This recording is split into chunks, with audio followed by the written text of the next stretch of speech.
பாலவாயில் கிறிஸ்தவ சபையின் சார்பிலும் திருச்சபையுடைய மூப்பர்கள் திருச்சபையார் யாவருக்கும் கூட என்னுடைய வாழ்த்துக்களை நான் தெரிவித்துக் கொள்கிறேன். மறுபடியுமாக நாம் சேர்ந்து ஆராதிக்கிறோம். இதெல்லாம் எவ்வளவு நாள் தான்? கர்த்தர் வரக்கூடிய நாள் வரைக்கும் தான், இல்லையா? பிள்ளைங்க கவனிக்கிறீங்களா? ஆண்டவராகிய இயேசு கிறிஸ்துவினால் சீக்கிரமா ஆரம்பிறார்.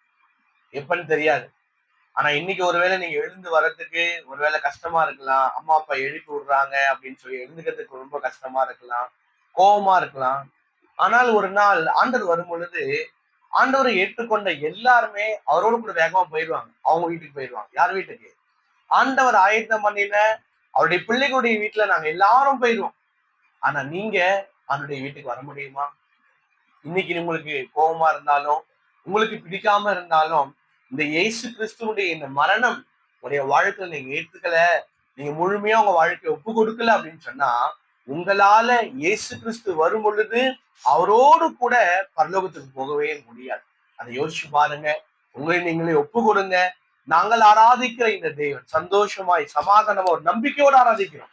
நான் இன்னைக்கு மதித்தாலும் இல்ல, இப்போ ஆண்டவர் வந்தாலும் அவரோட கூட நாங்க மேல போயிடுவோம், அவர் எப்ப வருவாரு அப்படின்றதுக்காக நாங்க காத்திருக்கிறோம், இல்லையா?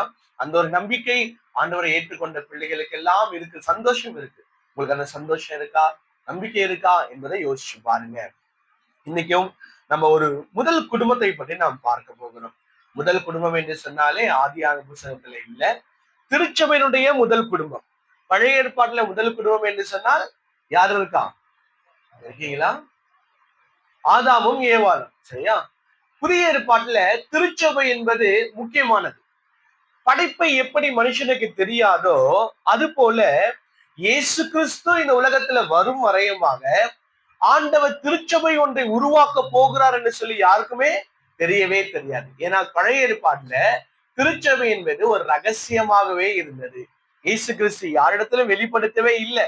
ஆண்டவர் இந்த உலகத்துல வந்த பிறகுதான் அவர்தான் சொன்னாரு, நான் சபையை கட்டுவேன், என் சபையை கட்டுவேன், நானே கட்டுவேன் என்று சொல்லி திருச்சபையை பற்றின வாக்குறுதியை வாக்குத்தத்தங்களை எல்லாம் இயேசு கிறிஸ்து தான் சொன்னார்.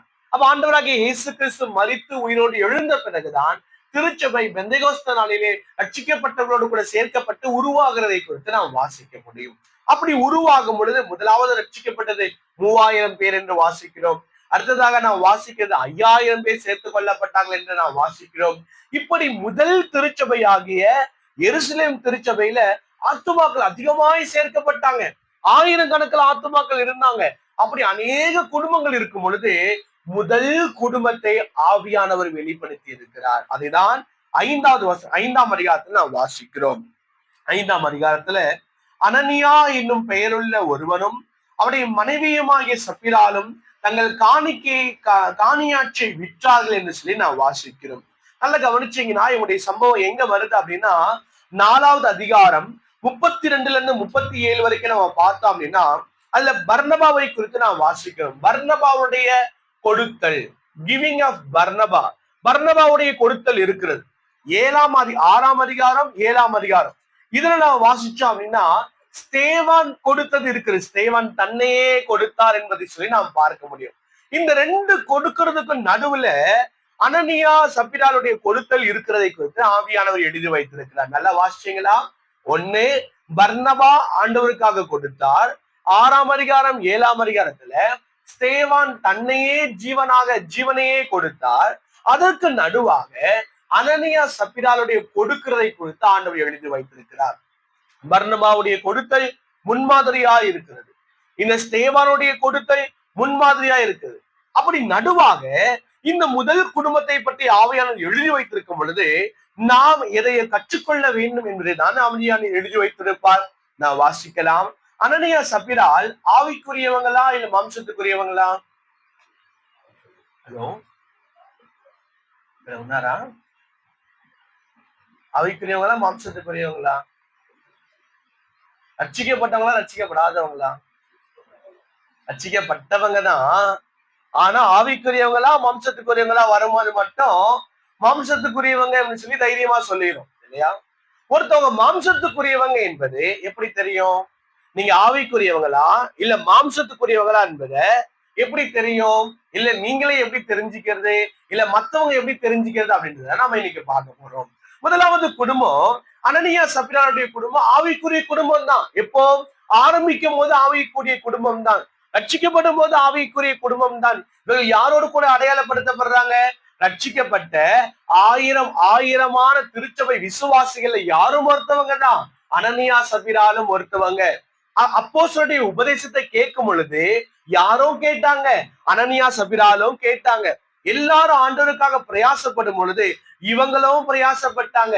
எல்லாரும் அவங்களுடைய காணியாட்சிகளை கொடுத்து, ஏழை எளியவங்கெல்லாம் கொடுத்து ஒரு சமநிலை இருக்க வேண்டும் என்று நினைத்த போது எல்லாரும் கொடுக்கிறது போல நாங்களும் கொடுக்க வேண்டும் என்று சொல்லி நல்ல ஆவிக்குரிய தீர்மானம் எடுத்தவங்களும் அனனியா சபிரால் தான்.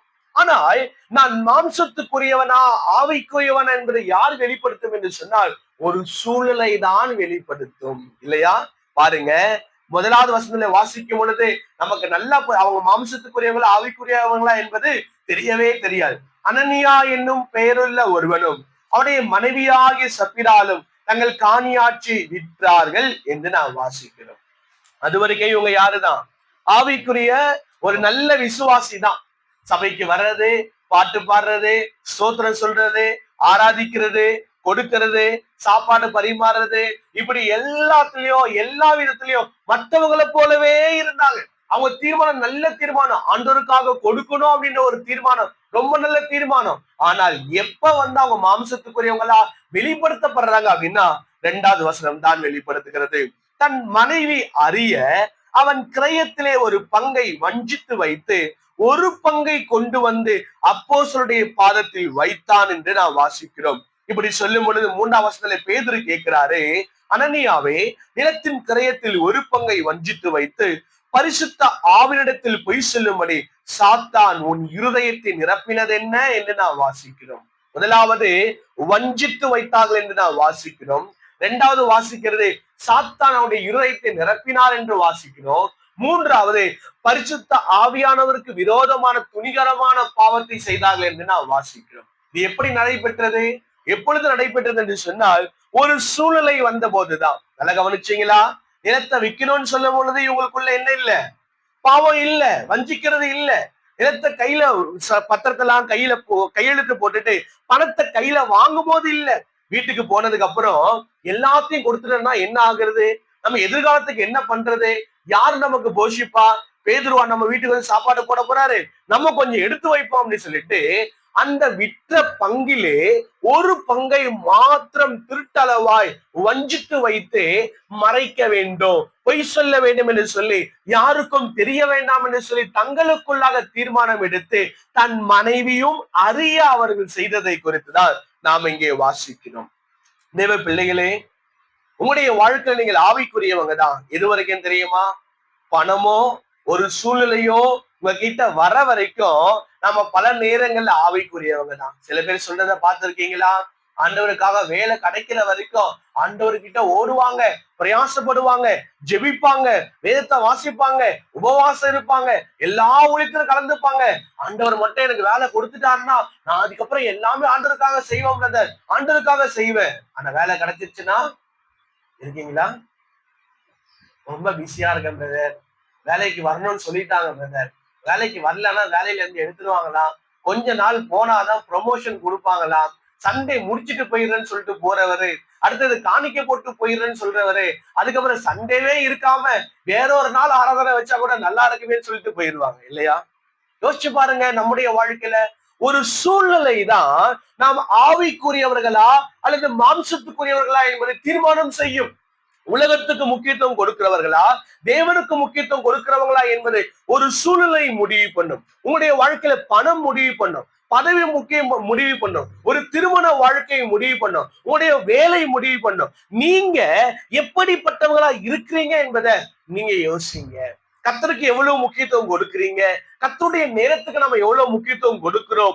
வேலைக்கு எவ்வளவு முக்கியத்துவம் கொடுக்கிறோம்? திருச்சபைக்கு எவ்வளவு, திருச்சபையுடைய ஊழியங்கள் கூட்டங்களுக்கு நம்ம எவ்வளவு முக்கியத்துவம் கொடுக்கிறோம்? எவ்வளவு நேரத்தை கொடுக்கிறோம்? எவ்வளவு ஆர்வமா ஓடி வரோம் என்பதை நாம யோசிச்சுதானே ஆக வேண்டும். இதையெல்லாம் செய்யாமல் நான் பின்னடைவில் இருந்துட்டு நான் ஆவிக்குரியவன் தான், நான் ஆண்டவரை நேசிக்கிறேன், ஆண்டவருக்கு எனக்கு தெரியும், ஆண்டவருக்கு என் சூழ்நிலை புரியும் அப்படின்னு சொல்லிட்டு நம்மை நாமே ஏமாற்றிக் கொள்ள வேண்டாம்.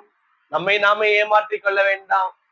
அநேக விசுவாசிகள் சொல்ற ஒரு டைலாக் என்ன அப்படின்னா, நான் அவன் ஆண்டவருக்குள்ள இருக்கிறனா என்பது எனக்கும் ஆண்டவருக்கும் தெரியும் பிரதர் அப்படின்னு சொல்லி அதோட முடிச்சிடுவாங்க இல்லையா? அதுவே ஒரு சாக்கு போக்கு தான், அதுவே மறைக்கிறது தான். நான் ஆவிக்குரியவன் அப்படின்னா அது எதுல காட்டணும்? இப்படி கிரியைகளை காட்டணும், என் பேச்சுல காட்டணும், சபையில நேரத்துக்கு வரதுல காட்டணும், ஆண்டவருக்காக கொடுப்பதுல காட்டணும். என்னுடைய கிரியைகளை காட்டாம நான் ஆவிக்குரியவன் தான் என்பது எனக்கும் என் ஆண்டவருக்கும் மட்டும் தெரிஞ்சா போதும் அப்படின்னு சொல்றதே என்னதான்? ஒரு மாய்மாலம் தானே, ஒரு வஞ்சிக்கிறது தானே, ஒரு பொய் சொல்லுவது தானே. யாரை ஏமாற்றிக் கொள்வதற்காக நாம் அப்படிப்பட்டதான ஏமாற்று வேலைகளை செய்து கொண்டிருக்கிறோம். இங்க நான் வாசிக்கிறது, தன் மனைவி அறிய அவன் கிரயத்திலே வஞ்சித்து வைத்தான் என்று வாசிக்கிறோம். தேவ பிள்ளைகளே, இங்க நம்ம ரொம்ப கவனமா யோசிக்க வேண்டியது என்ன அப்படின்னா, அது ஒரு பொய்யோ அல்லது ஒரு பணமோ அல்லது தேவையற்றதான ஒரு காரியங்களோ அது ஆணுடைய சித்தம் இல்லாமல் உங்க வீட்டுக்கு இருக்கும்னு சொன்னா, கணவன் மனைவியையோ மனைவி கணவனையோ பெற்றோர்கள் பிள்ளைகளையோ தடுத்து நிறுத்த வேண்டியது நம்முடைய வேலைங்க, நம்முடைய வேலை. நான் வாசிக்கிற அழகான வார்த்தை என்னன்னா, தன் மனைவி அறிய ஒரு பங்கை வஞ்சித்து வைத்தான். அப்ப முதலாவது தீர்மானம் யார் எடுத்தது? இருக்கீங்களா? கணவர் தான் எடுக்கிறது. நான் எடுத்து வைக்கிறேமா அப்படின்னு எடுத்து வைக்கும் போது அது யாருக்கும் தெரியுது அப்படின்னு சொன்னா மனைவிக்கும் தெரியுது. ஏன் அது ஆவியார் எழுதி வைத்திருக்கிறாரு? கணவன் தவறு செய்யும் பொழுது மனைவி நிறுத்தணும். ஆனா இன்னைக்கு அப்படி செய்யறது இல்ல. நிறைய நேரத்துல பிள்ளைங்க பொய் சொல்லிட்டாங்க அப்படின்னா, கணவர் முன்னாடி வந்து ஒரு பொய் சொல்லிட்டாருன்னா, என் கணவர் என்னங்க சொன்னாரு? உடம்பு சரியில்லாமா அதனாலதான் வரல. ஆமா ஆமாங்க, நேத்துல இருந்தே உடம்பு சரியில்லை, அவர் காலையில தானே உடம்பு சரியில்லைன்னாரு. இல்ல நேத்தே ஒரு மாதிரிதான் இருந்தாரு, காலையில இன்னும் அதிகமாயிட்டு இருக்கோம் போல அப்படின்னு கணவன் செய்யக்கூடிய தவறுகளுக்கு மனைவியும், மனைவி செய்யக்கூடிய தவறுகளுக்கு கணவனும், பிள்ளைகள் செய்யக்கூடிய தவறுக்கு பிள்ளைங்க ஏதோ ஒண்ணு அவங்க உலக பிரகாரமா போவாங்க. திடீர்னு பெற்றோர்கள் சபையில வந்து சொல்றது என்ன தெரியுங்களா? ஏங்க பிள்ளைங்க வரல பிரதர், ஒரே எக்ஸாம் பிரதர், அவனுக்கு ஒரே தலைவலி பிரதர், வயிறு வலி பிரதர், முடியவே இல்லை பிரதர், எழுந்துக்கவே முடியலையா அப்படின்னு இங்க வந்து சொல்ற தவறு இருக்கு இல்லையா? அது துணிகரமான தவறு தானே. பல நேரங்கள் நாம சொல்றதான பொய், பல நேரங்கள்ல அது சின்னதா இருந்தாலும் யாருக்கும் தெரியல என்றாலும் யாரு போய் விசாரிக்க போறா, யாரு வீட்டுக்கு வந்து பார்க்க போறான்னு சொல்லி நாம சொல்றதான பாவத்துக்கு உடன் போவது, நல்லா கவனிச்சுக்கோங்க, உங்களையும் உங்களுடைய குடும்பங்களையும் அது நாசமாக்கிடும். நீங்க செய்யற சப்போர்ட் எல்லாமே உடைய பிள்ளைகளை வேறொரு பெரிய பிரிவினைக்கு நேரா நீங்க நடத்துறீங்க என்பதை மறந்துடாதீங்க என்பதுதான் இங்க ஸ்ட்ராங்கா ஆவியானவர் சொல்றாரு. உங்களுக்கு ஒண்ணு தெரியுதா? அதை நிறுத்துங்க. இல்ல இது தவறு, இதை செய்யக்கூடாது, இதை நம்ம பண்ணக்கூடாது அப்படின்னு சொல்லி நிறுத்துங்க. இன்னொன்னு சொல்றேனே, ஒருவேளை நீங்க ஆபீஸ்ல ஒர்க் பண்றீங்க, உங்க கம்பெனில ஒர்க் பண்றீங்க, அங்க இருந்து தெரியாத ஏதோ ஒரு பென்னோ பென்சிலோ ஏதோ ஒரு பேப்பரோ உங்க வீட்டுக்கு நீங்க கொண்டு வரீங்க அப்படின்னா நிறுத்துங்க. இது வேண்டாம். ஒரு 10 ரூபாய்னாலும் அது அநியாயமாய் வருது, ஏமாற்றுதனால வருது, பொய் சொல்லிட்டு தான் வருது அப்படின்னா நிறுத்துங்க. இந்த பணம் எனக்கு வேண்டாம், அது 10 ரூபாய்னாலும் வேண்டாம், அது 10,000 ரூபாய்னாலும் வேண்டாம். ஆண்டவருக்கு பிரியமில்லாத 1 ரூபா கூட நம்முடைய வீட்டுக்குள்ள வேண்டாம், அது சாபத்தீடானது. ஆண்டவருக்கு பிரியமில்லாத பாவம் வேண்டாம், அதுக்கு நான் உங்களுக்கு உடந்தையா போக மாட்டேன், நான் உங்களுக்கு சப்போர்ட் பண்ண மாட்டேன். நீ செய்த தப்புக்கு நானும் சேர்ந்து உடன்படணுமா என்று சொல்லி யாராவது ஒருவர் அங்க நிப்போம் அப்படின்னு சொன்னா அங்க தேவன் நாமம் மகிமை போனா இல்லையா? தேவன் நாமம் மகிமை போனா இல்லையா? ஆனா முதல் குடும்பம் பாவம் செய்தார்கள், ஒளித்து வைத்தார்கள், வஞ்சித்து வைத்தார்கள், சாத்தானுக்கு தங்களுடைய இருதயத்தை கொடுத்தார்கள். அதனால வந்த விளைவு என்ன அப்படின்னா 2 பேருமே ஒரே நாளிலே செத்ததை தான் நாம் இங்கே வாசிக்கிறோம். தேவ பிள்ளைகளே, கணவன் மனைவி 2 பேருமே ஒரே நேரத்துல செத்து போனாங்க. பிரதர், நாங்களும் கூட தான் இருக்கிறோம், ஆனா நாங்க இன்னும் சாகலையே அப்படின்னு நாம சொல்லலாம். தேவ கிருபைதான், தேவனுடைய இரக்கம் தான். தேவன் இன்னைக்கு நமக்கு வாய்ப்புகளை கொடுத்துட்டே இருக்கிறாரு. இங்க அனனியாவுக்கு வாய்ப்பு கொடுக்கப்பட்டதா அப்படின்னா வாய்ப்பு கொடுக்கப்பட்டது. பேதுரு கேட்கிறாரு, விலையத்துல வித்தியிலே இவ்வளவுக்கு தானா விற்றீர்கள் என்று சொல்லும் பொழுது அங்க ஒரு வாய்ப்பு கிடைச்சது, அங்க ஒத்துக்கொள்வதற்கான வாய்ப்பு கிடைச்சது, திருந்துவதற்கான வாய்ப்பு கிடைச்சது. ஆனால் அனனியா அதை உதாசீனப்படுத்தி விட்டு ஆம் இவ்வளவுக்கு தான் விற்றோம் என்று சொல்லும் பொழுது தேவனுடைய கோபம் பற்றி இருந்து தேவன் தன் நீதியை வெளிப்படுத்தினது தான் நான் வாசிக்கிறோம். இன்னைக்கு ஆண்டவர் உங்களுக்கு எனக்கு வாய்ப்பு கொடுக்காமலாம் இருக்க மாட்டார், வாய்ப்பு கொடுத்துட்டே இருப்பார். தேவன் நம்ம கூட பேசாம இருக்க மாட்டார், தேவன் நம்ம கூட பேசிட்டே தான் இருப்பாரு. ஆண்டவர் உணர்த்திக்கிட்டே இருப்பாரு. யார் மூலமா பேசுவாரு. அது உங்களுடைய சகோதரர்கள் இங்கிருந்து பேசினாலும், பிரதருக்கு எங்க குடும்பத்தை பத்தி தெரியும், அதனாலதான் எங்க குடும்பத்தை பத்தி பேசிட்டே இருக்கிறாரு அப்படின்னு இல்ல. நீங்க ஒவ்வொரு வாரமும் வெளியில இருந்தே கூப்பிடுங்க, யாரையும் எதையும் சொல்லாமலே கூப்பிடுங்க. ஆனால் தேவன் தன் திருச்சபையை நேசிக்கிறதுனால திருச்சபையில இருக்கிற மக்களுக்கு தேவையான ஆதாரத்தையும் அவருடைய உள்ளத்துல இருக்கிற காரியத்தையும் வெளிப்படுத்தி உடைச்சு பேசுவார். ஏனால் தேவன் சபையை நேசிக்கிறார். அவர் ஒரு நாள் விட்டுவிட மாட்டார். அவர் வாய்ப்புகளை கொடுத்துக்கிட்டே இருக்கிறார் நாம் திருந்துவதற்கு. திருச்சபை திருந்தாவிட்டால் உலக மக்கள் திருந்துவதற்கு நாம் எதிர்பார்க்கிறதே அநியாயமா இல்ல?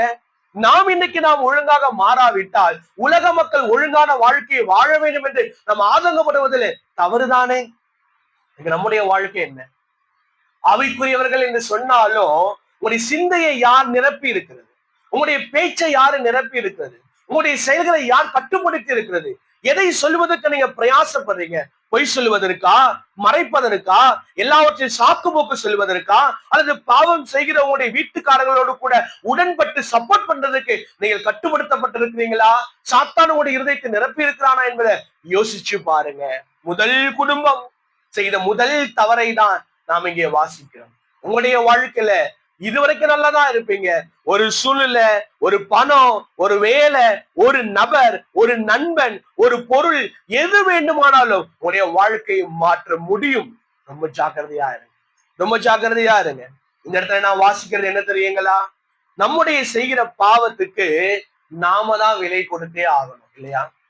புதுசா வந்த டீச்சிங் தெரியுமா? நிறைய பிரசித்தமா போயிட்டு இருக்கு இல்லையா? ஆண்டவர் இயேசு கிறிஸ்து, இது சரியா தவறான்னு நீங்க தான் சொல்லணும், சரியா? இயேசு கிறிஸ்து நான் செய்து கொண்டிருக்கிற செய்ய போகிற பாவத்தை எல்லாம் மன்னித்து விட்டார், சரியா இல்லையா? ஹலோ, என்னங்க? நான் செய்து கொண்டிருக்கிற செய்ய போற எல்லா பாவத்துக்காக தண்டனை இயேசு கிறிஸ்துவில நிறைவேற்றி விட்டார், சரியா தவறா? நான் தான் புதுசா சொல்லி கொடுக்கிறோம். நான் செய்த பாவத்துக்கும் செய்து கொண்டிருக்கிற பாவத்துக்கும் செய்ய போகிற பாவத்துக்கும் எல்லா காலத்துக்குமான எல்லா பாவத்தின் தண்டனைகளை எல்லாவற்றையும் ஒரே முறை கிறிஸ்துவானவர் சிலுவையில பாவத்தை எல்லாம் தீர்த்து விட்டார், தண்டனை எல்லாம் ஏற்றுக்கொண்டார். இதுக்கப்புறம் நான் பாவத்தை செஞ்சாலும் ஆண்டவர்கிட்ட போய் மன்னிப்பு கேட்டா மன்னிப்பு கொடுப்பாரா கொடுக்க மாட்டாரா? இல்ல, நீ செஞ்ச பாவத்துக்கு தான் மன்னிப்பு கொடுத்திருக்கிற, செய்ய போற பாவத்துக்கு எல்லாம் மன்னிப்பு இல்ல, கிளம்பிரு அப்படின்னு சொல்லுவாரா? ஹலோ, இருக்கீங்களா? இருக்கீங்களா? நான் எல்லா காலத்துக்குமான பாவத்தை எல்லாம் ஆண்டவருக்கு தெரியும். அது எல்லாவற்றையும் சேர்த்துதான் சிலுவையில என் பாவத்துக்காக ஆண்டவர் விலைக்கிரியம் செலுத்தி விட்டார். நான் செய்ய போற பாவத்தையும் சேர்த்துதான் ஆண்டவர் செலுத்தி விட்டார். அதனால இன்னைக்கு பிரசங்கம் என்னன்னா, நான் செய்ய போற பாவத்துக்கும் சேர்த்துதான் ஆண்டவருக்கு தெரிந்துதான் அதுக்கான தண்டனை அவரே ஏத்துக்கிட்டாரு. அப்ப செய்ய போற பாவம் ஆண்டவர் தெரிஞ்சிருந்ததுன்னா நான் செய்ய போற பாவத்துக்கு எனக்கு என்ன இல்ல? தண்டனை இல்ல. ஆனால அது ஒரு லைசன்ஸ், கிருபை இருக்கு, தாராளமா செய்யுங்க. ஃபயர் சர்வீஸ், ஒரு ஊழியக்காரருடைய ஒரு உதாரணத்தை நான் எடுத்துக்கிறேன் இந்த இடத்துல. ஃபயர் சர்வீஸ் ஃப்ரீ தானே, ஆமாவா? தீயணைப்பு வீடு இருந்துச்சுன்னா வந்து அணைப்பாங்க இல்லையா? ஃப்ரீ சர்வீஸ் தானே. யாராவது போன் பண்ணும் போது போன் எடுத்துட்டு இத்தனை லிட்டர் தண்ணி தேவைப்படும், எவ்வளவு பெரிய வீடு, நாங்க ஒரு 6 பேர் வருவோம், ஆளுக்கு 2000 ரூபாய் 2000 ரூபாய் கொடுத்துருங்க, தண்ணிக்கு காசு கொடுத்துருங்க, இதெல்லாம கேட்பாங்க? கேட்க மாட்டாங்க. ஃப்ரீ தான். கால் பண்ண உடனே எவ்வளவு முடியுமோ அவங்களால சீக்கிரமா வருவாங்க, அணைச்சு முடிச்சுட்டு அவங்க வேலையை பார்த்துட்டு போயிடுவாங்க. அதனால ஃப்ரீ அப்படின்றதுனால நம்ம வீட்டை நாமளே எரிச்சுக்க முடியுமா? ஃப்ரீ தானே பிரதர், எரிச்சாலும் அணைச்சிருவாங்க பிரதர், தண்ணி எல்லாம் அவங்களுக்கு தான், அவங்களே வந்து பார்த்துப்பாங்க அப்படின்னு அணைச்சிடலாம். ஃப்ரீ தான், எரிய வச்சிடலாம், அவங்க போயிருவாங்க. நஷ்டம் யாருக்கு? நஷ்டம் நமக்கு தான். ஆண்டவரின் பாவங்களுக்கான தண்டனையை மன்னித்து விட்டார். அதனால் நான் துணிகரமாக துணிந்து சாத்தானுக்கு கீழ்ப்படிந்து பாவம் செய்வேன். ஆனால் அதுக்கான விளைவுகளை நான் சந்திக்க வேண்டும், அதுக்கான விளைவுகளை நான் சந்திச்சே ஆக வேண்டும். மரணமே இங்கே வந்தது. மரணம் என்கிற வாக்கு நல்லா கவனிச்சுக்கங்க. சரீரத்தில் இருந்து ஜீவன் எடுத்துக்கொள்ளப்படுவது மட்டும் மரணம் அல்ல, ஆண்டவருடைய பிரசனை விட்டு பிரிதலும் மரணம் தான். ஆவிக்குரிய பிள்ளைகளை விட்டு பிரிவது, சபையை விட்டு பிரிந்திருப்பது, ஆவிக்குரியதான ஜெபம், வேத வாசிப்பை விட்டு பிரிந்திருப்பது, இது எல்லாமே மரணத்தை குறிக்கக்கூடியதா இருக்கிறது. உங்களுடைய வாழ்க்கையில எவ்வளவா நீங்க பிரிந்து இருக்கிறீங்க? உங்களுடைய வாழ்க்கையில் நீங்க செய்யக்கூடிய தவறுக்கு மனம் வருந்திருக்கிறீங்களா என்பதை நீங்க யோசிச்சு பாருங்க. தேவ பிள்ளைகளே, நம்முடைய வாழ்க்கையில யோசிக்கணும்.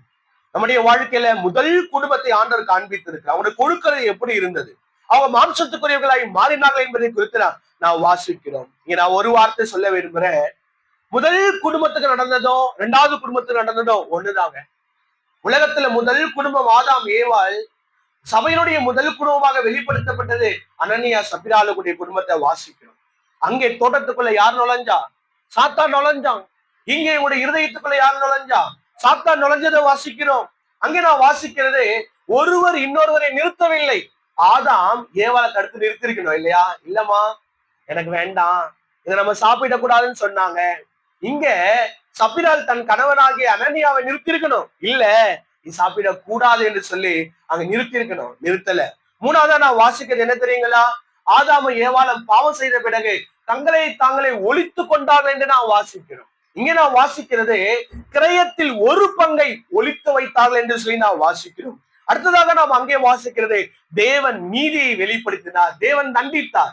இங்கே நான் வாசிக்கிறது, தேவன் நீதியை வெளிப்படுத்தினார், தண்டித்தார். அவர்களுக்கு ஆத்தும வரணம் வந்தது, பிரிவினை வந்தது, தோட்டத்தை விட்டு வெளியே துரத்தப்பட்டார்கள். இவர்கள் சபையை விட்டு, ஆண்டவருடைய பிரசனத்தை விட்டு வெளியிலே கொண்டு போகப்பட்டார்கள் என்று நாம் வாசிக்கிறோம். அவர்கள் அந்த சாத்தானிடத்துல பரிசுத்த ஆவிடத்தில் பொய் சொன்னார்கள் என்று நாம் வாசிக்கிறோம். அவர்களுக்கு அங்கே வாசிக்கிறது, சாத்தான் அவரிடத்தில் பொய் சொன்னான் என்று நாம் வாசிக்கிறோம். இப்படி இவ்வளவான ஒரு கன்ஃபெஷன். நல்லா கவனிச்சீங்களா? ஆதாம் ஏவாளுக்கு திருந்துவதற்கான வாய்ப்பு கொடுக்கப்பட்டால் அவங்களும் என்ன பண்ணல? ஒத்துக்கொள்ளவே இல்லை. இவங்களுக்கும் ஒத்துக்கொள்வதற்கு வாய்ப்பு கொடுக்கப்பட்டாலும் ஒத்துக்கொள்ளவே இல்லை என்பதை குறித்து நாம் வாசிக்கிறோம். ரெண்டு பேருமே ஒரே நாள்ல மரணம் அடைந்தார்கள் என்பதை குறித்து நாம் வாசிக்கிறோம். ஒரு தவறான முன்னுதாரணம், ஒரு தவறான முன்னுதாரணம். தேவ பிள்ளைகளே, நாம் புரிஞ்சுக்கிறது என்ன தெரியுங்களா? என்னைக்கெல்லாம் நம்ம ஆண்டவருக்குள்ள வளரணும்னு ஆசைப்படுறோமோ, வைராக்கியமா இருக்கணும்னு ஆசைப்படுறோமோ, ஒரு பொருளையோ அல்லது ஒரு நபரையோ சொந்த பந்தங்களையோ அல்லது ஆசைகளை தூண்டி எல்லாவற்றையும் சேர்த்து பிசாசு நம்முடைய குடும்பங்களை உடைத்து போடுவதை தான் அவன் வாஞ்சிக்கிறான். உடைத்து போடுவதை வாஞ்சிக்கிறான். கணவன் மனைவிக்கிடையே, பெற்றோர்கள் பிள்ளைகளுக்கிடையே, திருச்சபைக்கும் குடும்பங்களுக்கு இடையே ஒரு மிகப்பெரிய ஒரு பிரிவினையை போடணும் அப்படின்னு சொல்லி பிசாசு குடும்பங்களை தேடிக்கொண்டே இருக்கிறான். குடும்பங்களை வாஞ்சிக்கிறான். அவன் அலைப்பாயிறான். யாரை எங்க அடிக்கிறது, யாரை எங்க கெடுக்கிறதுன்னு சொல்லி ஒரு சமாதானம் இல்லாத ஒரு வாழ்க்கைக்கு, திருச்சபையை விட்டு தூரமாய் போகிற வாழ்க்கைக்கு, ஆண்டவரை விட்டு தூரமா போற வாழ்க்கைக்கு, உலகத்துக்கு போ, பணம் பணம் பணம், நீ போலன்னா அவங்க உன்னை மதிக்க மாட்டாங்க, அதனால அங்க போயிரு, இங்க போயிரு, சபையை அத்தவாடம் கூட பார்த்துக்கலாம், ஆண்டவர் அப்புறம் கூட பார்த்துக்கலாம், எல்லாவற்றுக்கும் முக்கியத்துவம் கொடுத்து திருச்சபை ஆண்டவர் என்று சொல்லி வந்தால் மட்டும் ஒரு அசதனத்தை கொடுப்பான், ஒரு ஒரு ஒரு விதமான கசப்பை கொடுப்பான், ஒரு உற்சாகம் இல்லாமல் பண்ணுவான். உங்களுடைய ஆவி உற்சாகமா இருக்கிறதா? இல்ல ஏதோ வரும் ஏதோ போறோம் அப்படி இருக்கா? அப்படி இருந்ததுன்னா ஏதோ ஒரு இடத்துல நீங்களும் வஞ்சிக்கப்பட்டிருக்கீங்களே அர்த்தம். அன்றைக்கு ஒப்பு கொடுங்க, ஆண்டவரே என் ஆவியை உற்சாகமா மாத்துங்க.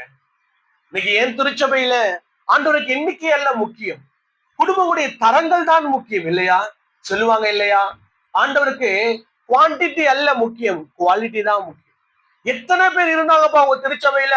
500 பேர் கூடி வரோம்பா. இல்ல, 6 குடும்பங்கள் தான் இருக்கும், 25 பேர் தான் இருக்கிறோம், 15 பேர் தான் இருக்கிறோம். ஆனா ஒவ்வொருத்தரும் ஆண்டவரை பின்பற்றக்கூடிய சீஷராய் இருக்க வேண்டும் என்பதுதான் ஆண்டவருக்கு முக்கியம்.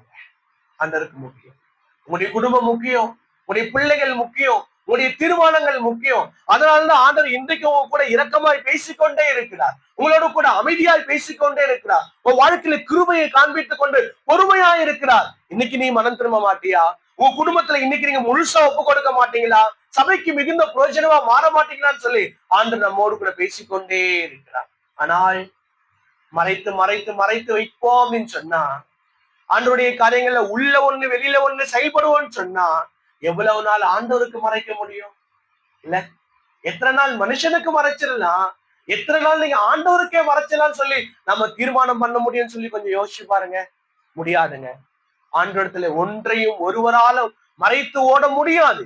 அதுக்கான கூலியையும் அதுக்கான விலையையும் நாம் கொடுத்தே ஆக வேண்டும். நாம் செய்யக்கூடிய தவறுகளுக்கு நீங்கள் சப்போர்ட் பண்ணக்கூடியதான உங்களுடைய குடும்பத்துடைய பாவங்களுக்கான விலையை நீங்கள் கொடுத்தே ஆகணும். அதுக்குண்டான பாதிப்பு பின்னாட்கள் பெருசா இருக்கும்னா அது நம்மளால தாங்க முடியுங்களா?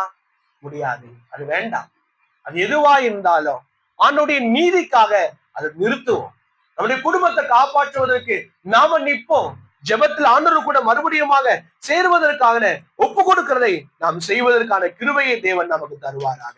அடுத்ததாக நாம் பார்க்கிறது அடுத்த மரணம், இரண்டாவது மரணத்தை குறித்து நாம் வாசிக்கிறோம். உலகத்துல இரண்டாவது மரணம் என்னது இருக்கீங்களா? உலகத்துல இரண்டாவது மரணம்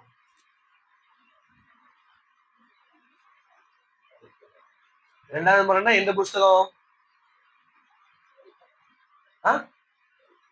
வெளிப்படுத்தலாம். இரண்டாம் மரணமாகி அக்கினியும் கண்டவர். எவ்வளவு அவைக்கிறவர்களா இருக்கீங்க இல்லையா? சரீர பிரகாரமான மரணம். உலகத்துல முதல் குடும்பத்தை பத்தி நாம பார்த்தோம். உலகத்துல முதல் மரணம்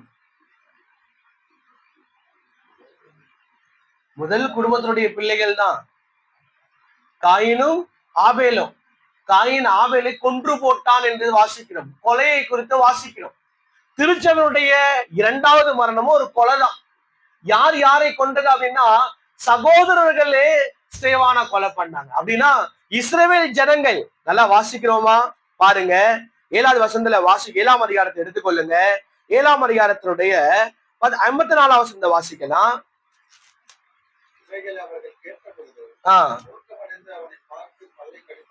மூர்க்கமடைந்து பல்லை கடித்தாள் என்று வாசிக்கிறோம். இரண்டாவது மரண உலகத்தில் நடைபெற்றது எப்படி? அவர்களும் கூட அந்த காயின் ஆபேலுக்கு விரோதமாய் செயல்பட்டான். மூர்க்கம், ஒரு பொறாமை. நல்லா கவனிச்சீங்களா? ஒரு பொறாமை. ஆண்டவர் இவனை ஏற்றுக்கொண்டாரே, என்னை ஏற்றுக்கொள்ளவில்லை என்று சொல்லி ஒரு மூர்க்கம் கொண்டவனாக பொறாமையினாலே கொடுத்ததான மரணம். ஸ்தேவானுடைய மரணமும் அப்படிதான். தன் சகோதரர்கள் அவன் மேல் மூர்க்க வெறி கொண்டவர்களா இருந்தார்கள். சகோதரர்கள் என்று சொல்வதற்கான காரணம் 7ஆம் அதிகாரம் 2ஆம் வசனத்துல வாசிக்கிறோம். அதற்கு ஸ்தேவான், சகோதரரே பிதாக்களே கேளுங்கள். உங்களுக்கு புரியுதுங்களா? எப்படி இஸ்ரவேல் ஜனங்களை பார்த்து அழைக்கிறாரு? சகோதரர்களே அழைக்கிறார். ஆனா சகோதரர்கள் பொறாமை கொண்டார்கள், விரோதம் கொண்டார்கள்.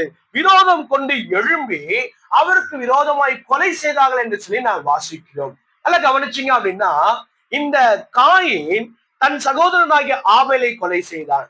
காயின் ஆபேலை வெளியில கொண்டு வரும் பொழுது வயல் நிலத்தில் இருக்கும் பொழுது அவனை கொலை செய்தான். வெளியிலே தான் கொலை செய்தான். அதே போலதான் இங்கே நான் வாசிக்கிறது. இந்த சகோதரர்கள் ஸ்தேவானை என்ன பண்ணாங்க? வெளியே கொண்டு போய் 58ஆவது வசனத்துல வாசிக்கிறோம். 7ஆம் அதிகாரம் 58ல அவனை நகரத்துக்கு புறம்பே தள்ளி அவனை கல்லெறிந்தார்கள் என்று சொல்லி நான் வாசிக்கிறோம். நகரத்துக்கு புறம்பே தள்ளி கல்லெறிந்து கொலை செய்தார்கள் என்று சொல்லி நான் வாசிக்கிறோம். நல்லா கவனிச்சீங்கன்னா அடுத்ததாக நான் வாசிக்கிறது காயினுடைய மரணத்தை குறித்து வாசிக்கும் பொழுது, ஆபேலுடைய மரணத்தை குறித்து வாசிக்கும் பொழுது அது தேவனால் கனம் பெற்றதா? ஆமாம், தேவன் அதை கனப்படுத்தினார். என்ன வாசிக்கிறோம்? அந்த சம்பவத்திலே வாசிக்கிறது என்ன அப்படின்னா, உன் சகோதரனாகிய ஆபேல் எங்கே என்று சொல்லி வாசிக்கிறோம். உன் ஆபேலுடைய ரத்தம் என்னோட கூட பேசிக் கொண்டிருக்கிறது என்று சொல்லி நான் வாசிக்கிறோம். இங்கேயும் கூட ஸ்தேவானுடைய மரணத்துல ஆண்டவராகிய இயேசு கிறிஸ்து எழுந்து நின்றார் என்று வாசிக்கிறோம். 56ல வாசிக்கிறோம், அதோ வானம் திறந்திருக்கிறதையோ மனுஷகுமாரன் தேவனுடைய வலது பட்சத்தில் நிற்கிறதையும் காண்கிறேன் என்றான். பார்த்தீங்களா? இங்கேயும் ஆண்டவருடைய மரணத்தை கனம் பண்ணுகிறதை குறித்து நான் வாசிக்கிறோம். அதுக்கு அடுத்ததாக நான் வாசிக்கிறது எபிரேயர் 11ஆம் அதிகாரம் 4ஆம் வசனத்துல வாசிக்கிறோம், ஆபேலின் ரத்தம் பேசிக்கொண்டிருக்கிறது என்று சொல்லி நான் வாசிக்கிறோம். இங்க நான் வாசிக்கிறது ஸ்தேவான் மரித்த பிறகோ பேசிக்கொண்டேதானே இருக்கிறான். வாசிக்கிறது முதல் உலகத்தினுடைய குடும்பமானாலும் திருச்சபையுடைய முதல் குடும்பமானாலும் பிசாசு தேவ திட்டத்தை அழிக்க பார்க்கிறான். இரண்டாவது, தேவனுக்காக காணிக்கை செலுத்தி தேவனுக்கு பிரியமாய் வாழ்ந்த ஆபேலை சகோதரன் தான் கொலை செய்தான். ஆண்டவருக்காக வைராக்கியமாய் ஊழியம் செய்து பந்தி விசாரிப்பில் இருந்து ஆண்டவரை பற்றி பிரசங்கம் செய்து தன் ஜனங்களை மத்தியில் சத்தியத்தை அறிவிப்பதற்காக நின்ற ஸ்தேவானை அவன் சகோதரர்கள் தானே எழும்பி நின்று கொலை செய்தார்கள் இல்லையா? தேவ பிள்ளைகளே, ஆண்டவருக்காக எழும்பி வரும் பொழுது நிச்சயமா பாடு இருக்குமா அப்படின்னா பாடுகள் நிச்சயமா இருக்கும். எங்க இருந்தெல்லாம் பாடுகள் வரும் இருக்கீங்களா? எங்க இருந்தெல்லாம் பாடுகள் வரும்? வீட்டுல இருந்துதான் வரும். அப்புறம் பிரதர் ரெண்டு சேர்த்தா சொல்லியிருக்காரு, தேவனுடைய வீட்டில இருந்தோம் நம்முடைய வீட்டில இருந்தோம் நிச்சயமாய் வரும். ஆண்டவருக்காக வளர்றோம்னு சொன்னா இன்னொருத்தவங்க பார்க்கும்போது இன்னொருத்தவங்களுடைய வளர்ச்சியில சந்தோஷப்படணும். அதுதான் யாருடைய அழகு தெரியுங்களா? ஒரு விசுவாசனுடைய அழகு.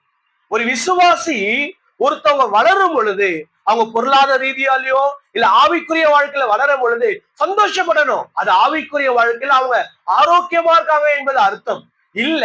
ஒருத்தவங்க சத்தியத்துக்காக நிக்கிறாங்க, இல்ல ஆண்டவருக்காக ஏதோ ஒண்ணு செய்யறாங்க, அவங்க வீட்டுல ஏதோ ஒண்ணு வாங்கி இருக்கிறாங்க அப்படின்னு சொல்லி ஏதோ ஒரு வளர்ச்சி நம்ம பார்க்கும் பொழுது உள்ளுக்குள்ள ஒரு பொறாமை, அவங்கள பத்தி தவறா பேசுறது, அவங்கள பத்தி பின்னாடி பேசுறது, அவங்க முன்னாடி நல்லதா பேசும் பின்னாடி அவங்களை கெடுக்கிறது. அவங்க எப்படி தெரியுமா?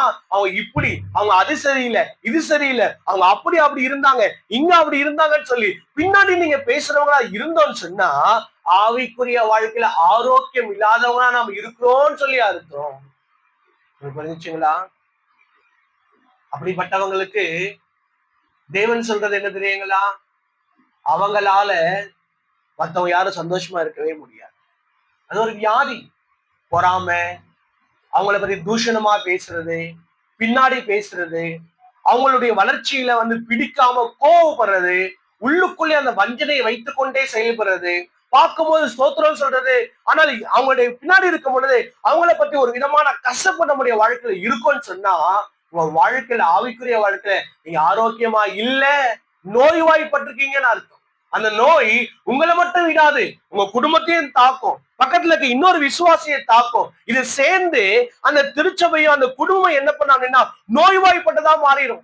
அது ரொம்ப கஷ்டங்க. உங்களுக்குள்ள உங்க சகோதரருக்கு விரோதமா நீங்க எழுப்புறீங்களா? நாம பார்க்க வேண்டியது என்ன தெரியுங்களா?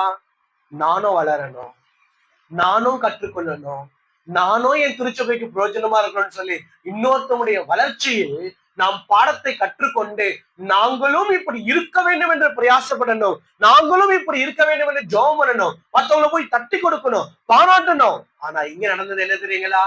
முதல் குடும்பத்தினுடைய இரண்டாவது மரணம் தான் காயின் ஆபேலை விரோதத்தினால், பொறாமையினால், வஞ்சனையினால் கொன்று போட்டான் என்று வாசிக்கிறோம். இங்கேயும் இந்த முதல் திருச்சபையுடைய இரண்டாவது மரணத்தை குறித்து ஆண்டவர் எழுதி வைத்திருக்கிறார். இங்கே நான் வாசிக்கும் போது எப்படி எழுதி வைக்கப்பட்டிருக்கிறது? சகோதரர்கள் விரோதத்தினால் எழும்பினார்கள் இல்லையா? தேவ பிள்ளைகளே, ரொம்ப ஜாக்கிரதையா இருக்கு. பிசாசுக்கு ஒரு வார்த்தை போதும் இல்ல நம்முடைய ஐக்கியத்தை உடைக்கிறது. ஒரு குடும்பம் போதும், ஒரு நபர் போதும், ஒரு சூழ்நிலை போதும் சபையுடைய ஐக்கியத்தை உடைக்கிறது. நல்லா போயிட்டு இருக்கோம் சபை, நல்லா பிரசங்கெல்லாம் போயிட்டு இருக்கோம், ஊழியெல்லாம் ஒன்னா செய்வீங்க, சின்னதா இருந்தாலும் ஐக்கியமா இருப்போம், நல்லா சேர்ந்து எல்லாமே சாப்பிடுவோம், எல்லாம் நல்லா பேசிட்டு போவோம். ஏதாவது ஒருத்தர் ஒரு வார்த்தை சொன்னா போதும், ஆமால அது அப்படி ஜெபிக்கிறவங்களுக்கு யார் மரியாதை கொடுக்கிறது? இயேசு கிறிஸ்து மரியாதை கொடுக்கிறார். ஆவிக்குரியவங்களுடைய ஜெபம் எப்படி இருக்கணும்?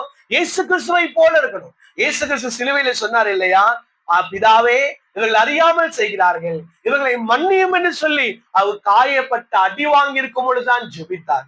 அதே போலதான் கிறிஸ்துவை பார்த்து கிறிஸ்துவுக்காக வாழ வேண்டும், கிறிஸ்துவை தன்னுடைய வாழ்க்கையை வெளிப்படுத்த வேண்டும், கிறிஸ்துவனுடைய வார்த்தையில் வெளிப்படுத்த வேண்டும், அவர் நாமம் தான் மையப்பட வேண்டும் என்று சொல்லி சொல்லுகிறவனுக்கு தேவன் கனப்படுத்துகிறவராய் இருக்கிறார். தேவ பிள்ளைகளே, நம்முடைய ஜெபம் எப்படி இருக்கு? மற்றவங்களை பார்க்கிற பார்வை எப்படி இருக்கு? மற்றவங்கள்ட்ட நீங்க மன்னிக்கிற அந்த மன்னிப்பு எப்படி இருக்கு? எல்லாத்துலயும் எடுத்தோமா கௌத்தமான்னு பேசுறீங்களா? இல்ல எரிஞ்சு பேசுறீங்களா? விரோதத்தோடு பேசுறீங்களா? வஞ்சனையோடு கூட பேசுறீங்களா? கோபத்தோடு பேசுறீங்களா? உடைய குணத்தை நீங்க யாருடைய குணத்தை வெளிப்படுத்துறீங்க? சாத்தானுடைய குணத்தையா?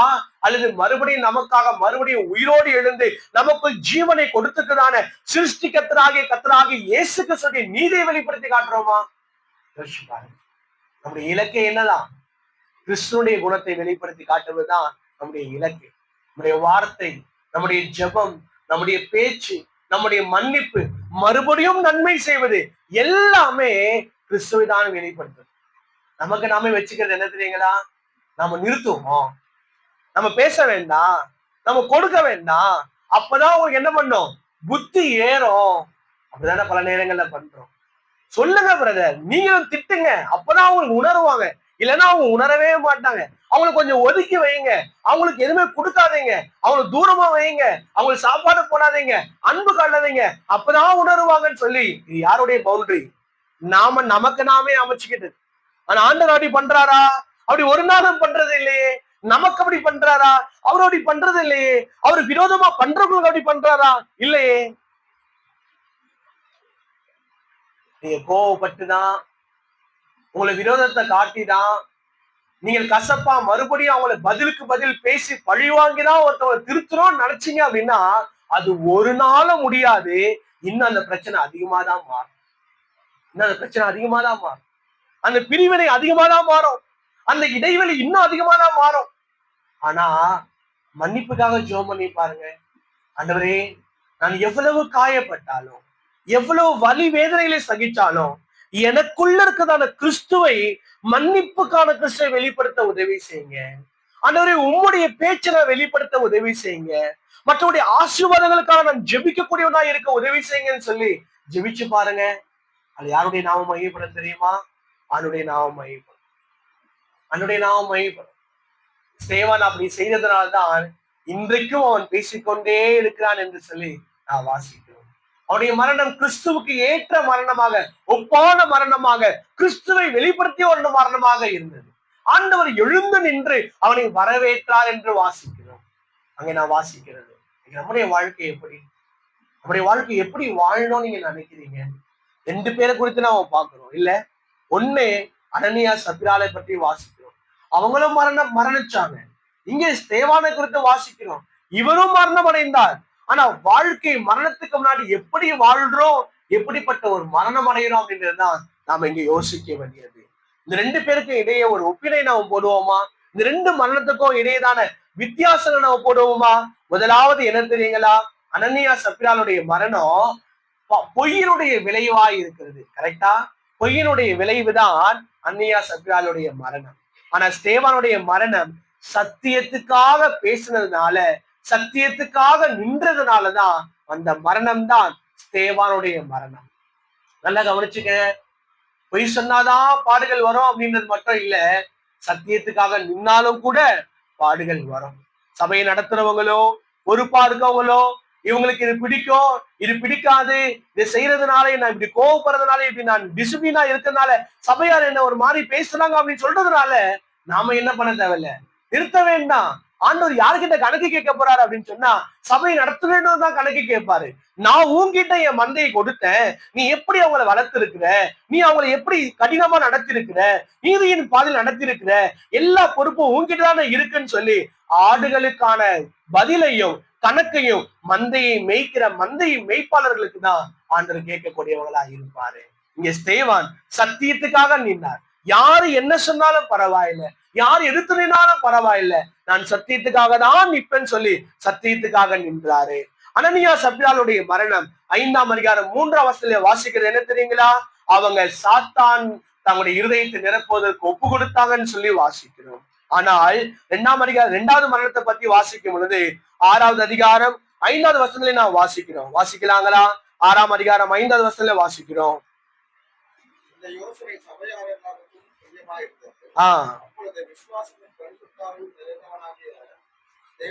ஓகே, நம்ம இங்க வாசிக்கிறது ஸ்தேவான் எப்படி இருந்தாரு? பரிசுத்த ஆவியின் நிறைவினாலே இருந்தார். மறுபடியும் அவருடைய வாழ்க்கையில ரிப்பீட் ஆகுது. 7ஆம் அதிகாரம் 55வது வசனம் நான் வாசிக்கிறது என்ன தெரியுங்களா? அவனோ பரிசுத்த ஆவியினாலே நிறைந்தவனாய். அப்போ யோசிங்க, ஆவிக்குரிய வாழ்க்கை வாழ்றது யாருடைய உதவி நமக்கு வேணும்? ஹலோ, பரிசுத்த ஆவியினுடைய உதவி வேணும். ஆவியுடைய கட்டுப்பாட்டுகள் நாம இல்லைன்னா நம்மளால வாழவே முடியாது. நீங்க ஒண்ணு யோசிச்சீங்களா? கோபம், வைராக்கியங்கள், மாம்சத்துக்கான சூழ்நிலைகள் எல்லாமே எல்லாருக்குள்ள வரும். ஆனா நம்ம வெளிப்படையா ஆண்டவர்கிட்ட பேச தெரியணும். ஒரு கசப்பு வருதா, ஒரு பொறாமை வருதா, ஒரு மூர்க்கம் வருதா, ஏதோ ஒண்ணு உள்ள எழும்புதான்னு சொன்னா ஆண்டவர் இடத்துல வெளிப்படையா பேச தெரியணும். ஆண்டவரே, எனக்கு ஒரு விதா கோபம் வருதா, ஆண்டவரே பொறாமை வருது, எனக்கு பேச தெரியல, நான் பதட்டமாய் பேசுறேனோ, எனக்கு பயமா இருக்கு, நீங்க என்னை கட்டுப்படுத்துங்க அப்படின்னு ஜெபிக்க தெரியறவங்களா நாம இருக்கணும். மனசுக்குள்ளேயே ஜெபம் பண்ணுங்க, ஆண்டவரே என்னை மன்னிச்சிருங்கன்னு ஜெபம் பண்ணுங்க. மனசுக்குள்ளதான் யோசிச்சிருப்பீங்க, ஒரு சகோதரனுக்கு விரோதமா யோசிச்சிருப்பீங்க, ஒரு சகோதரிக்கு விரோதமா யோசிச்சிருப்பீங்க, ஒரு குடும்பத்துக்கு விரோதமா யோசிச்சிருப்பீங்க, மனசுக்குள்ள திட்டிருப்பீங்க. அது சகோதரனுக்கோ சகோதரிக்கோ மற்ற குடும்பங்களுக்கு தெரியாம இருக்கலாம், ஆனா உங்களுக்குள்ள இருக்கிற ஆவியானவருக்கு தெரியும். ஆண்டவர்கிட்ட சொல்லுங்க, ஆவியானவரே என்னை மன்னிச்சிருங்க, ஆண்டவரே நான் இப்படி விரோதமா பேசிட்டேன், என்னை மன்னிச்சிருங்க. உங்களுக்குள்ள இருக்க ஆண்டவர்கிட்ட பேசிட்டே இருங்க, வெளிப்படையா பேசுங்க, அவர்கிட்ட உதவி கேளுங்க. ஆவியானவர் கட்டுப்படுத்தப்பட்ட ஒரு வாழ்க்கை இருந்ததுன்னா என் வாழ்க்கை பேசப்படும். சாத்தானுக்கு என் இருதயத்தை ஒப்பு கொடுத்தான் அப்படின்னு சொன்னா என் வாழ்க்கை பேசப்படாது. முதல் மரணத்தை குறித்து வாசிக்கும் பொழுது அந்த மரணத்தை தேவன் வெறுத்தவராய் இருந்தார் இல்லையா? ஆவியானவருக்கு விரோதமாய் செய்த மரணம், பொய் சொன்னது தேவன் வெறுத்ததான மரணமாய் இருக்கிறது. இங்கே தேவன் வரவேற்ற மரணமாய் இருக்கிறது. யாருடைய மரணம்? ஸ்தேவானுடைய மரணத்தை தேவன் வரவேற்றார் என்று சொல்லி நாம் வாசிக்க முடியும். ஐந்தாவதாக நான் வாசிக்கிறது, இது யாருடைய எப்படிப்பட்ட மரணம்? அனனியா சப்பீராவுடைய மரணம். தேவனுடைய வார்த்தைக்கு கீழ்ப்படியாமல் போனதனுடைய விளைவுதான் அனனியா சப்பீராவுடைய மரணம். ஸ்தேவானுடைய மரணம் தேவனுடைய வார்த்தையை கேட்டு அறிந்து பிரசங்கித்ததனால் வந்த விளைவுதான் ஸ்தேவானுடைய மரணத்துக்கு காரணம். ஆறாவதா நான் வாசிக்கிறது என்ன தெரியுங்களா? 5வது அதிகாரம் 10வது வசனத்தை வாசிங்கள. 5ஆம் அதிகாரம் 10வது வசனம். ஸ்தேவா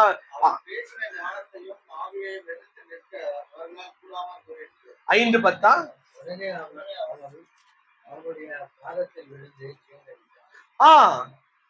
வாலிபர் உள்ளே வந்து அவள் மரித்து போனதை கண்டு அவளை வெளியே கொண்டு போய் அவருடைய புருஷன் மண்டையிலே அடக்கம் பண்ணினார். ஓகே, இங்க மரணம் என்றதுக்கா என்னன்னு இருக்கு? ஜீவனை விட்டார்கள், மரணம் அடைந்தார்கள். அந்த வாலிபர்கள் உள்ளே வந்து பார்த்த போது என்னன்னு பார்த்தாங்களா? மரித்து கிடக்கிறதை பார்த்தார்கள். மிகப்பெரிய ஒரு வித்தியாசம் என்ன தெரியுங்களா? ஸ்தேவானுடைய மரணத்தை வாசிங்க, 7வது அதிகாரம் 60வது வசனத்தை வாசிங்க. 7ஆம் அதிகாரம் 60வது வசனம். அது காரியம் அவரை யாரை கொண்டு போய் அடக்கம் பண்ணாங்க? வாலிபர்கள் கொண்டு போய் அடக்கம் பண்ணார்கள் சொல்லி வாசிக்கிறோம். ஆனால் 8ஆம் அதிகாரம் 3ஆம் வசனத்துல வாசிக்கும் பொழுது நம்ம இப்படி வாசிக்கிறோம். 8ஆம் அதிகாரம் 2வது வசனம், தேவ பக்தி உள்ள மனிதர் ஸ்தேவானை எடுத்து அடக்கம் செய்து அவனுக்காக மிகவும் துக்கம் கொண்டாடினார்கள். தேவ பக்தி உள்ள மனிதர். ஆனால் அவங்களை அடக்கம் பண்ணினது வாலிபர்கள். ஸ்தேவானுக்கு திருமணமானதா, பிள்ளைங்க இருந்தாங்களான்னு சொல்லி பைபிள் குறிப்பிடவே இல்லை. ஆனா ஒருவேளை அப்படி இருக்கும்னா, அவனுக்கு பிள்ளைகள் இருக்கும்னு சொன்னா, அந்த பிள்ளைங்க உள்ள சபைக்குள்ள வரும் பொழுது எல்லாரும் எப்படி பார்த்துருப்பாங்க? கனம் பண்ணிருப்பாங்க. அந்த பிள்ளைங்களை ஏத்துட்டு இருப்பாங்க. இந்த பிள்ளைங்களுடைய படிப்பு செலவு, இந்த பிள்ளைங்களுடைய எதிர்காலத்தை நாங்க பாத்துக்கிறோம், நாங்க கொடுக்கிறோம், இந்த பிள்ளைங்களை நாங்க பாத்துக்கிறோம், அவங்களை சாப்பிட கொடுக்கிறோம் சொல்லி முழுசுமே சபையை பார்க்கணும். உங்க அப்பா யாரு தெரியுமா? சபையில ரத்த சாட்சியாக மரித்தவர், சத்தியத்துக்காக நின்றவர், சத்தியத்துக்காக பேசினவர்னு சொல்லி அந்த பிள்ளைகளுடைய வாழ்க்கை எவ்வளவு கனமா இருந்திருக்கும் இல்லையா?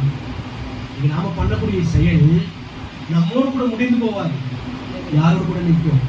அதுக்கடுத்து நிற்கும். விட்டுட்டு போறது நம்முடைய நினைவுகள், நம்ம விட்டுட்டு போவது நம்முடைய செயல்களை விட்டுட்டு போறோம். நாம மட்டும் இந்த உலகத்தை விட்டுட்டு போறது. நீங்க எப்ப போனாலுமே ஒரு குடும்பத்துக்கும் ஒரு திருச்சபைக்கும் எப்படிப்பட்ட நினைவுகளை விட்டுட்டு போக போறீங்க, எப்படிப்பட்ட செயல்களை விட்டுட்டு போக போறீங்க அப்படின்றத யோசிச்சுப்பாங்க. உங்களால உங்க பிள்ளைகள் அடையாளப்படுத்தப்படுவாங்களா? பிள்ளைகளுக்கு சொல்றேன், உங்களால உங்களுடைய திருச்சபை அடையாளப்படுத்தப்படுமா? உங்களுடைய செயலால உங்க பெற்றோர்கள் கனப்படுத்தப்படுவாங்களா? அப்படின்றத யோசிச்சுப்பாங்க. உங்களால ஒரு திருச்சபை கனமா பார்க்கப்படணும், உங்களால உங்கள் பெற்றோர்கள் கனப்படுத்தப்படணும், உங்களால உங்களுடைய ஆண்டவர் மகிமைப்படுத்தப்படணும். அது என்ன நமக்கு வாழ்க்கை இல்லை? அது இன்னைக்கு நடக்குமா? இல்ல இன்னைக்கு நான் மரித்தாலும் இந்த ஒரு நினைவு என் திருச்சபைக்கு என்னால ஸ்தேவானை போல விட்டுட்டு போக முடியும் அது தைரியம் நம்மளால சொல்ல முடியுமா? இல்லைன்னா இன்னைக்கு நம்ம ஆண்டவருக்கு ஒப்பு கொடுப்போமா? ஆண்டவரே என்னை ஏற்றுக்கோங்க, என் வாழ்க்கை நான் ஒப்பு கொடுக்குறேன்னு சொல்லி ஒப்பு கொடுக்க முடியுமா? எங்களை கூட்டலாமா? நம்ம ஜெபிக்கலாமா?